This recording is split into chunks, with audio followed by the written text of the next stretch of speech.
Hello मेरे प्यारे friends, welcome to my YouTube channel brain wave centre. ये lecture CCSU university के previous year question based solution पर होने वाला है, जिनका हम BSc 4 सेमेस्टर मैथ की सॉल्यूशन के बारे में बात करेंगे। इस 2025 में आपकी प्रीवियस ईयर क्वेश्चन पेपर आए हुए थे CCSU यूनिवर्सिटी में, उसी क्वेश्चन पेपर का सॉल्यूशन इस क्लास में ये टोटल मिलने वाला है आपको। इस क्लास में हम सबसे पहले सेक्शन ए को कंप्लीट करेंगे, जिसमें कि हमें 3 मार्क्स ईच क्वेश्चन पर मिलते हैं और 5 क्वेश्चन आपके टोटल कितने क्वेश्चन आते हैं स्टूडेंट, जो सेक्शन ए होता है आपके उसमें ये टोटल 5 क्वेश्चन आते हैं, जिसमें हमारा ईच क्वेश्चन 3 मार्क्स का होता है। यानी कि ये टोटल क्वेश्चन आपको कितने गेन होंगे ये सेक्शन ए में, जो कि एक मोस्टली और हाई स्कोर, यानी कि बहुत ही कम मेहनत करनी पड़ेगी इस सेक्शन में, और कितना स्कोर कर पाएंगे आप 15 मार्क्स स्कोर कर सकते हैं। तो section a very most important होने वाला है। तो चलिए हम लोग देखते हैं, जो कि ये यहाँ पर देखिएगा, जो 2025 में जून में ये पेपर हुआ था पिछले वर्ष। तो यहाँ से देखिए यूजी 4 सेमेस्टर, यूजी ये किसका है, 4 सेमेस्टर का है, और जो पेपर का नेम है आपके वो क्या है, डिफरेंशियल इक्वेशन एंड मैकेनिक्स। तो यहाँ पर हम बेसिकली ये बात करने वाले हैं कि ये ऑल यूनिवर्सिटी के सिलेबस स्टूडेंट बिल्कुल सेम होते हैं। तो आप लोग किसी भी यूनिवर्सिटी से बिलोंग करते हैं तो ये वीडियो देख सकते हैं, बिल्कुल श्योर रहिए, क्योंकि ये सभी, अगर आपका ये पेपर है तो समझ लीजिए कि ये क्वेश्चन बेस्ड आपका इसी पर बेस्ड होने वाला है। ये हो गया रज्जू भैया यूनिवर्सिटी का, मैंने ये पहले से ही करा रखा हुआ है। ये जो पेपर का सॉल्यूशन था हमने प्रोवाइड कर रखा हुआ है, वहाँ से भी आप देख सकते हैं। और मैं एक ये CCSU यूनिवर्सिटी का कराने जा रही हूँ, तो इसको भी आप लोग देख सकते हैं, चाहे आप जिस कॉलेज में हो। तो चलिए, हम लोगों ने बहुत लंबी चौड़ी इंट्रोडक्शन दे दी हुई है, अब हम लोग टोटल ये पेपर ओके। तो यहाँ से आपका टोटल मार्क्स कितने हैं आपका जो है ओके।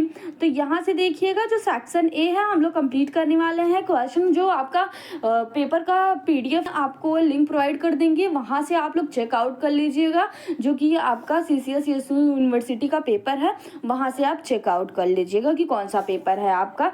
यानी कि 2025 का ही पेपर है, जो कि ये क्वेश्चन यही सभी हैं, लेकिन मैंने ये क्वेश्चन को राइट डाउन कर दिया हुआ है। आप लोग पेपर को मैं लिंक से प्रोवाइड कर दूंगी डिस्क्रिप्शन में, आप लोग चेकआउट कर लीजिएगा। तो हमारा देखिए फर्स्टली ये खंड ए, इसको आप हिंदी में वेरी शॉर्ट टाइप के क्वेश्चन आंसर आते हैं इसमें, जो कि ये सेक्शन ए होता है आपका। इसमें टोटल 5 क्वेश्चन आते हैं, ईच क्वेश्चन आपके 3 मार्क्स के होते हैं। तो जो फर्स्ट क्वेश्चन है, वो फर्स्ट क्वेश्चन क्या गिवन है स्टूडेंट, तो find a complete integral of √p + √q = 1। ये लैग्रांजियस मेथड से सॉल्व होने वाला क्वेश्चन है। यूनिट 3 आपका, जिन्होंने यूनिट 3 पढ़ा हुआ है तो वो ये क्वेश्चन को अच्छे से कर सकते हैं। अगर आप लोगों ने अभी नहीं पढ़ा हुआ है तो ये लेक्चर ज़रूर अच्छे से देखिएगा कि मैं क्या क्या एक एक पॉइंट स्किप बिल्कुल भी मत कीजिएगा, क्योंकि हर एक सेकेंड मिनट्स के बाद में मैं ऐसे ऐसे कोर टिप्स देती रहूँगी आप लोगों के लिए, जो कि आपकी एग्ज़ाम में हेल्पफुल करने वाले हैं ओके। तो सबसे पहले ये हम लोग देखेंगे कि इस टाइप के अगर क्वेश्चन एग्ज़ाम में आपको मिल गए, भले ही ये सिमिलर क्वेश्चन ना हो, इस टाइप का क्वेश्चन मिल गया कि जहाँ पर आपको PQ के फॉर्म में दिया हो कोई भी इक्वेशन, और आपको क्या निकालना हो, कंप्लीट इंटीग्रल कह दे निकालने के लिए, तो आप लोगों को सबसे पहले क्या करना है, लेट करना है, सॉल्यूशन डालना है, देन गिवन इक्वेशन। सबसे पहले क्या करेंगे, गिवन इक्वेशन को लिखेंगे, देन लेट क्या करेंगे, ये z = ZX, y, क्योंकि ये z का हम लोग x में भी डिफ्रेंशिएट करेंगे पार्शली और y में भी।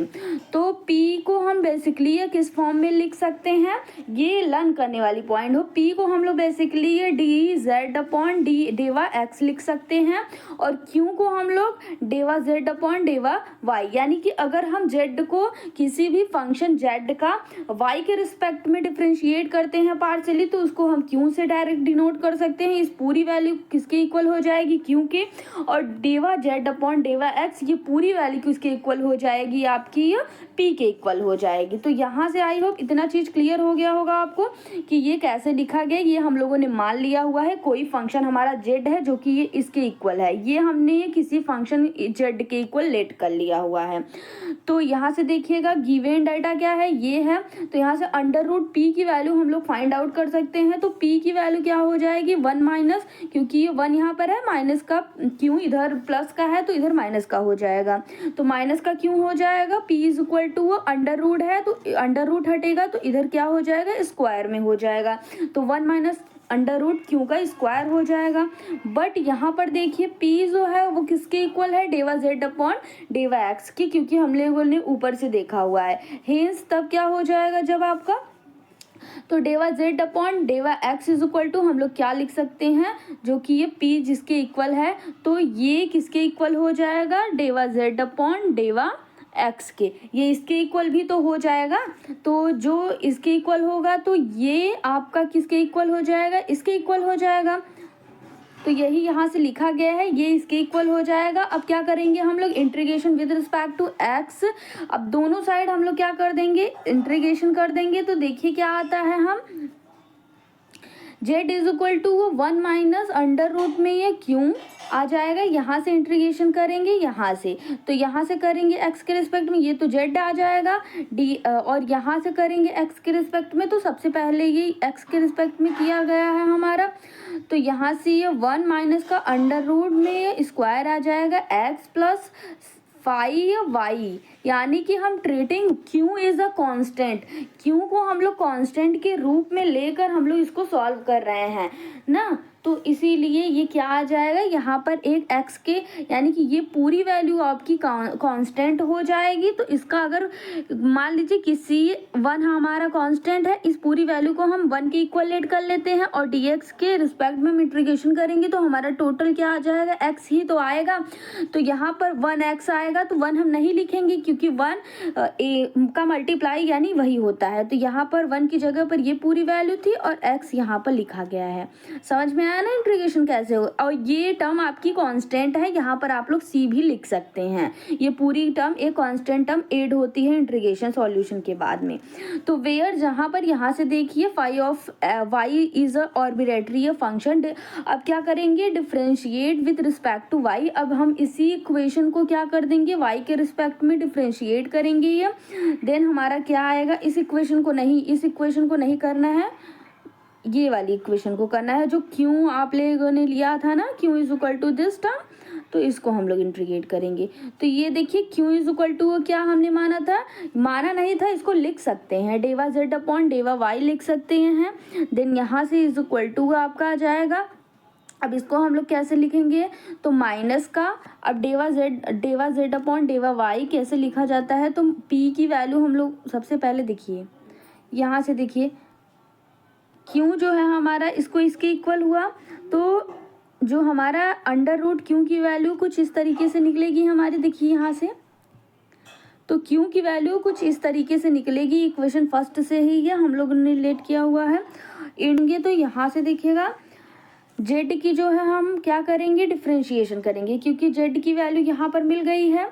तो क्यू इज इक्वल टू, हम जानते हैं कि Q is equal to del z upon del y होता है, और जेड की वैल्यू हमें यहाँ मिल गई है। तो जेड को वाई के रिस्पेक्ट में हम डिफ्रेंशिएट करेंगे। तो दिस टर्म इज, क्योंकि यहाँ पर वाई का क्या है, वाई के रिस्पेक्ट में हो रहा है, तो एक्स यानी कि 1 अपॉन अंडर रूट में क्यू हो जाएगा, प्लस एक अदर टर्म एड हो जाएगा जो कि ये है ए इज इट इज, ऐसे ये वाई डैश के रूप में आ जाएगा, क्योंकि ये फाई ऑफ वाई था तो यहाँ पर वाई डैश हो जाएगा।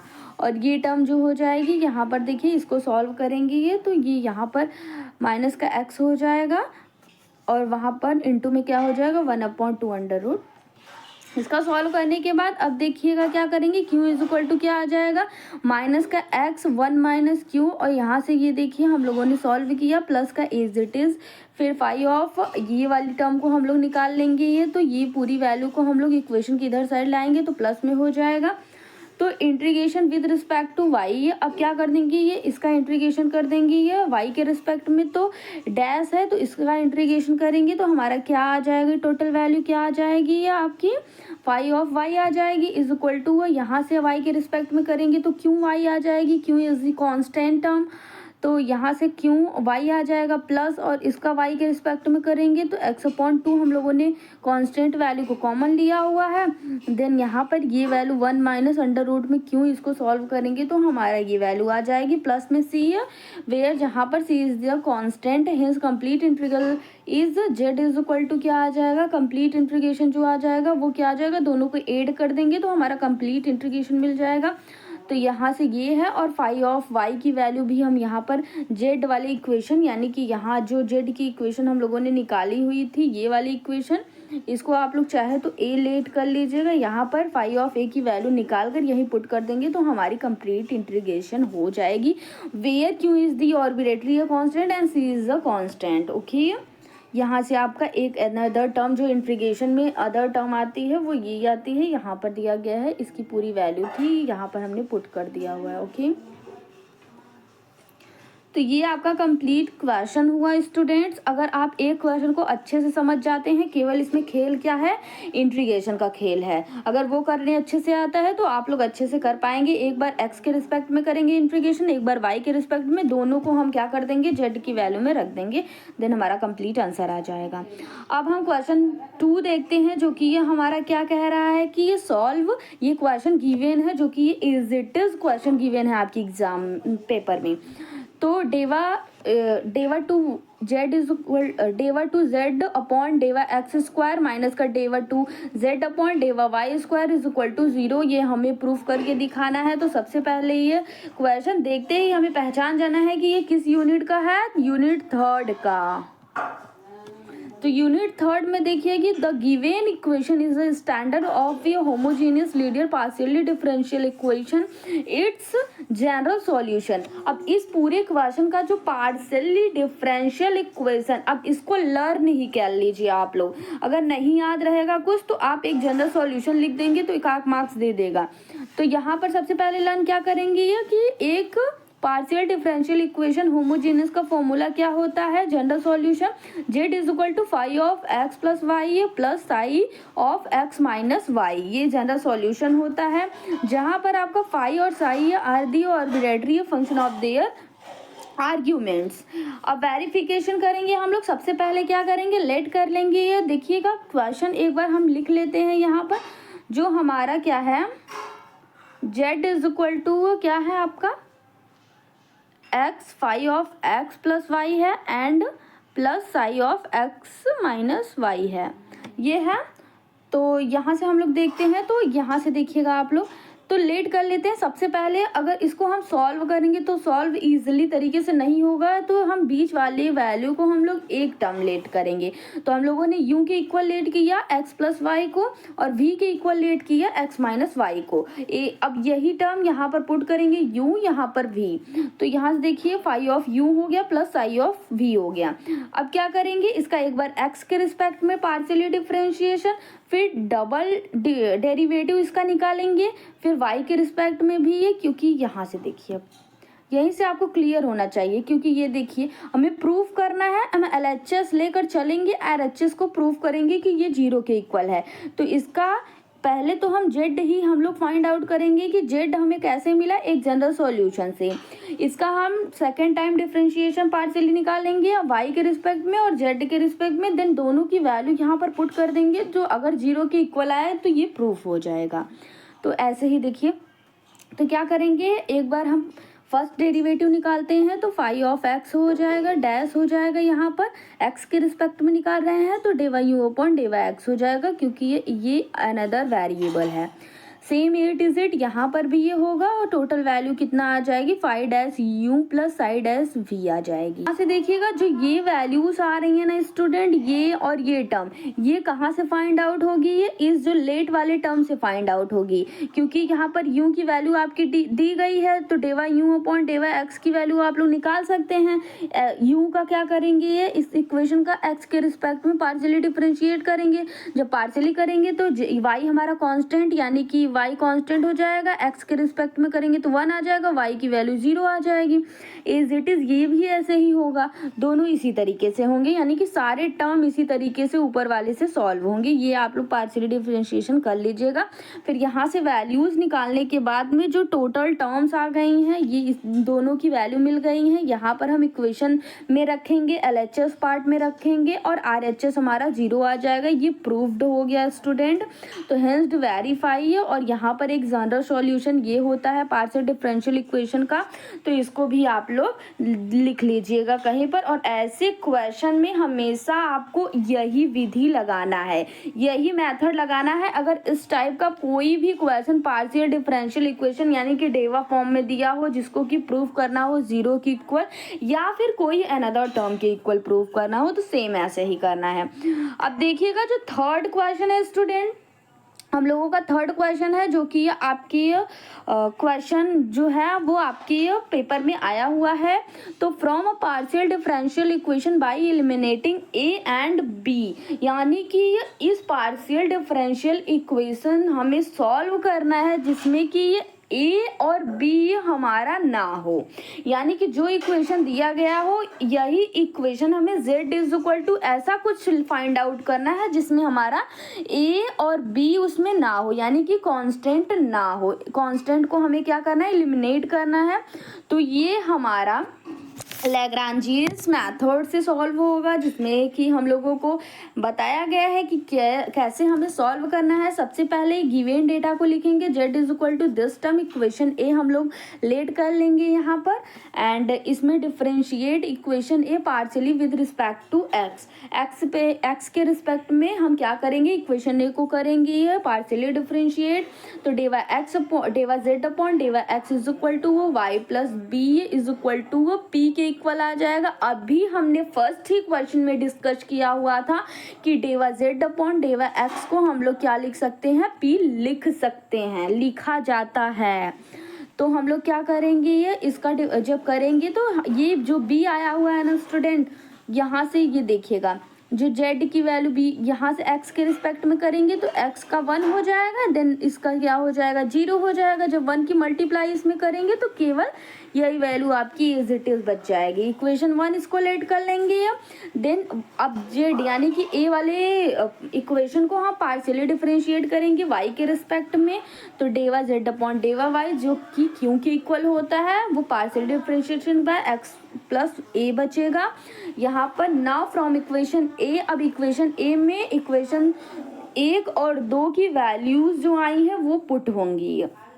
तो यहाँ से देखिएगा इक्वेशन a में जो a plus x plus a की वैल्यू आई है वो क्या आई है, q आई है, और y प्लस b की वैल्यू क्या आई है, p आई है। तो a to z यहाँ पर हम लोग रखेंगे दोनों वैल्यूज को। तो यहाँ से हमें लास्ट में जो इक्वेशन मिलेगा वो क्या मिलेगा, p q मिल जाएगा फ्रॉम इक्वेशन सेकेंड। यहाँ से first z is equal to p into Q मिल जाएगा। यही हमें सॉल्व करना था, a और b यहाँ पर हमारे नहीं हैं, एलिमिनेट हो गए। तो यही हमारा आंसर हो जाएगा, इसी को सॉल्व करना है। अब देखिएगा अगर कोई सा भी ऐसा आपको स्टूडेंट्स एग्जाम में मिलता है, कोई भी क्वेश्चन हमेशा इसी फॉर्म में मिलेगा, z के फॉर्म में। z is equal to something equation दी रहेंगी आपकी, कोई भी फंक्शन दिया रहेगा, उसको आप डायरेक्टली बिना कुछ सोचे समझे, आपको अगर एलिमिनेटिंग मेथड दिया हुआ है कि एलिमिनेटिंग कांस्टेंट दिया रहेगा या फिर a और b दिया रहेगा, दोनों में से एक चीज़ दिया रहेगा, तो आपको यही मेथड यूज करना है। क्या करना है, सबसे पहले इस इक्वेशन को हम लोग a लेट कर लेंगे, देन इसी इक्वेशन को हम लोग एक बार x के रिस्पेक्ट में पार्शियली डिफरेंशिएट और एक बार y के रिस्पेक्ट में पार्शियली डिफरेंशिएट, और दोनों ही इक्वेशन की जो वैल्यूज आएंगे वो z यानी कि a इक्वेशन में आप लोग पुट कर देंगे ये, और ऐसा चीज बनाएंगे जहां पर a और b ना हो, उस वही इक्वेशन ही हमारा क्या हो जाएगा, लास्ट आंसर हो जाएगा। तो hence the required partial differential equation is z is equal to p into Q. अब ये क्वेश्चन कंप्लीट हुआ स्टूडेंट, आई होप आप सभी को समझ में आया होगा। तो यहाँ से हम लोग देखते हैं जो फोर्थ क्वेश्चन गिवन है वो हमारा क्या है। तो यहाँ से देखिएगा स्टूडेंट जो फोर्थ क्वेश्चन दिया गया है वो क्या दिया गया है कि define the partially principle of virtual work. ये मैंने ये इम्पॉर्टेंट क्वेश्चन की सीरीज जो बनाई हुई है कि ये 10 टॉप क्वेश्चन वेरी शॉर्ट, तो उसमें भी मैंने ये बताया हुआ है कि ये इम्पॉर्टेंट है। देखिए पूछा भी है, तो इस ईयर भी पूछा जा सकता है, तो आप लोग लर्न कर लीजिए, क्योंकि मैकेनिक्स में ये कुछ सेलेक्टेड डेफिनेशन है जो कि ये रिपीट होते हैं हर ईयर। तो अगर आप लोग कमेंट करेंगे तो वो एक मैं क्लास बनाऊंगी जो कि ये उसमें ये टोटल मैकेनिक्स के डेफिनेशन ही होंगे। तो देखिएगा, the principle of virtual work state that if a system is in a equilibrium, यानी कि जो प्रिंसिपल ऑफ वर्चुअल वर्क क्या कहता है कि ये यदि कोई भी सिस्टम इक्विलिब्रियम में हो, then the total virtual work done by all of the forces during any virtual displacement, यानी कि जो तब क्या, अगर कोई भी सिस्टम कैसा हो, इक्विलिब्रियम में हो, तो जो डिस्प्लेसमेंट वर्चुअल डिस्प्लेसमेंट होगा फोर्सेस के, यानी कि वर्चुअल डिस्प्लेसमेंट के दौरान जो फोर्स लगेगा, सभी पर, वो टोटल वर्चुअल वर्क डन किस पे होगा, वर्चुअल डिस्प्लेसमेंट के दौरान जो फोर्स लगेगा, यानी कि यह consisted with the constants is zero, यानी कि वो डिस्प्लेसमेंट कैसा हो जाएगा, वो टोटल फोर्स कैसा हो जाएगा, वो ज़ीरो के इक्वल हो जाएगा, वो वर्क डन कैसा हो जाएगा, ज़ीरो के इक्वल हो जाएगा।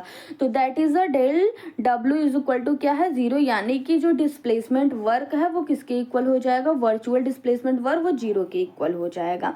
इसका मैंने एक और फॉर्मूला बताया, यहाँ पर तो यही लिखिएगा बेसिकली ये, लेकिन यहाँ पर एक और फॉर्मूला जान लीजिएगा। यहाँ पर एक ये होता है कि डब्ल्यू डेल वाई होता है इज इक्वल टू वो ज़ीरो, ये इसके इक्वल भी होता है। तो यहाँ पर यही लिख लीजिएगा। आई होप ये क्वेश्चन भी क्लियर हो गया होगा। ये थियोरेटिकल थी, जिसको लर्न करना है आपको, बेसिकली ये कोई भी रटने की ज़रूरत नहीं है। तो यहाँ से देखिए, ये फिफ्थ यानी कि लास्ट जो क्वेश्चन है आपका, वो क्या है, define angular velocity and angular acceleration. तो सबसे पहले हम लोग क्या लिखेंगे कि ये एंगुलर वेलोसिटीज होता क्या है। तो एंगुलर वेलोसिटी यानी कि कोणीय वेग, हिंदी में जिसको हम लोग कहते हैं। तो the time rate of change of angular displacement, यानी कि जब एंगुलर डिस्प्लेसमेंट टाइम के रिस्पेक्ट में चेंज होगा तो उसको हम लोग क्या कह देंगे, एंगुलर वेलोसिटी कह देंगे। यानी कि जब कोई भी विस्थापन, जो कोणीय विस्थापन होता है वो किसी टाइम के रिस्पेक्ट में चेंज होता है, तो उसे ही हम लोग वेलोसिटी का नाम दे देते हैं। If theta is the angular displacement, अगर थीटा आपका एंगुलर डिस्प्लेसमेंट है, देन तब omega is equal to D theta upon D T, ये कैसा हो जाएगा, आपका वेक्टर क्वांटिटी ये हो जाएगा, जो कि ये आपका वेक्टर क्वांटिटी है।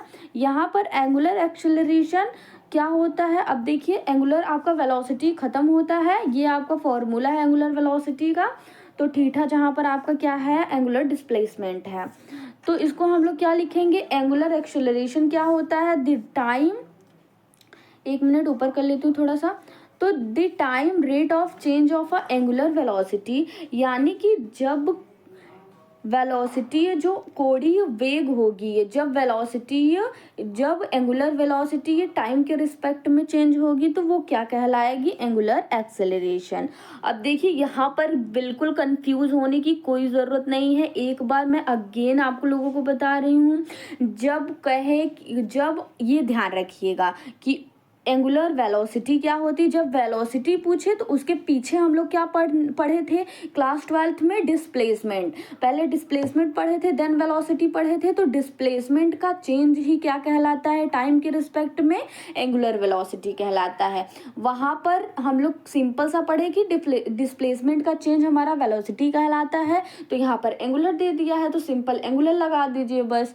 और फिर वेलोसिटी के, अब देखिए, अगर एक्सेलरेशन पूछे तो एक्सेलरेशन के पहले हम लोग क्या पढ़े थे, वेलोसिटी पढ़े थे।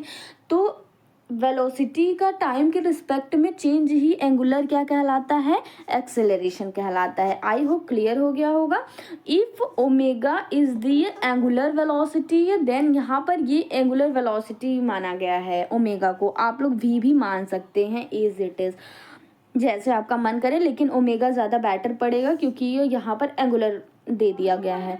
तो alpha is equal to D omega upon D T, यानी कि टाइम के रिस्पेक्ट में जब वेलोसिटी ये चेंज होगा तो हमारा किसके इक्वल आ जाएगा, इसको हम लोग क्या कहेंगे, अल्फा हमारा क्या है यहाँ पर, एंगुलर एक्सेलरेशन है, जिसको आप लोग वेयर करके लिख लीजिएगा कहीं पर, यहाँ पर मैंने मेंशन नहीं किया हुआ है तो यहाँ पर आप लोग लिखिए। वेक्टर क्वांटिटी ये भी है, वेक्टर क्वांटिटी ये भी, अगर ये सभी टर्म्स लिखेंगे ना तो एग्जामिनर बहुत अच्छा नंबर देगा, एक भी नंबर नहीं काटेगा, 3 के 3 मार्क्स आपको टोटल मिलेंगे इसमें। तो यहाँ पर देखिए जो नोट देखिएगा, question all answer all the questions, each question carrier 3 marks, very short answer type question is required. यहाँ पर दिए गए हैं टोटल आपके 15 नंबर मिलते हैं आप लोगों को। तो अगर आप लोग पढ़ के जाते हैं तो इसमें से पक्का है कि 3 क्वेश्चन फंसने वाले हैं, अगर आप लोग पढ़ लेते हैं अच्छे से, और इसी टाइप्स के आएंगे, यानी कि पाँचों का पाँचों फंसने वाला है आपका, यानी कि फंसने का मेरा मतलब है कि आने वाला है। तो आप लोग अच्छे से तैयार करके जाइएगा। आई होप आप सभी को समझ में आया होगा। जहाँ कहीं भी दिक्कत थोड़ी बहुत हो तो कमेंट बॉक्स में कमेंट कीजिएगा, और किस चीज़ में आपको डाउट है, कोई भी पार्ट अगर आपको नहीं समझ में आ रहा है, जैसे कि मैकेनिक्स का मॉन्क्स मेथड, 4 पीरियड्स मेथड, यानी कि कोई चीज़ आपको नहीं समझ में आ रहा है तो कमेंट बॉक्स में कमेंट करिए, मैं उस पर ज़रूर वीडियो डालूंगी। और ये भी बता दीजिएगा कि आपका एग्ज़ाम कब से है, आज से है या मतलब आज से कितने दिन बाद है, तो वो सभी चीज़ें मुझे बता दीजिएगा, जिसकी वजह से मैं वीडियो अपलोड कर पाऊँगी उसको देखते हुए एग्ज़ाम को। ओके, तो चलिए तब तक के लिए आप सभी अच्छे से पढ़ाई करती रहिए। सेकंड वीडियो में हम लोग सेक्शन बी को कंप्लीट करने वाले हैं, सो उसके लिए चैनल को सब्सक्राइब जरूर कर लीजिएगा ताकि ये सेक्शन बी आपका छूटने ना पाए। अगर आप लोग सब्सक्राइब कर लेते हैं तो हमारे चैनल की नोटिफिकेशन आप तक जरूर पहुंचेगी और आप एक कोई भी वीडियो मिस नहीं होने पाएगी और आप एग्जाम में टॉप कर जाएंगे, क्योंकि यहाँ पर आपको बीएससी फर्स्ट से लेकर 6 सेमेस्टर तक सभी चीज़ें एक जगह पर प्रोवाइड की जाती हैं। सो इसके लिए तो एक सब्सक्राइब और एक लाइक और एक शेयर तो बनता है स्टूडेंट्स। सो प्लीज़ शेयर कर दीजिएगा इस वीडियो को सभी स्टूडेंट के लिए ताकि उनकी भी मदद हो सके। Thank you so much.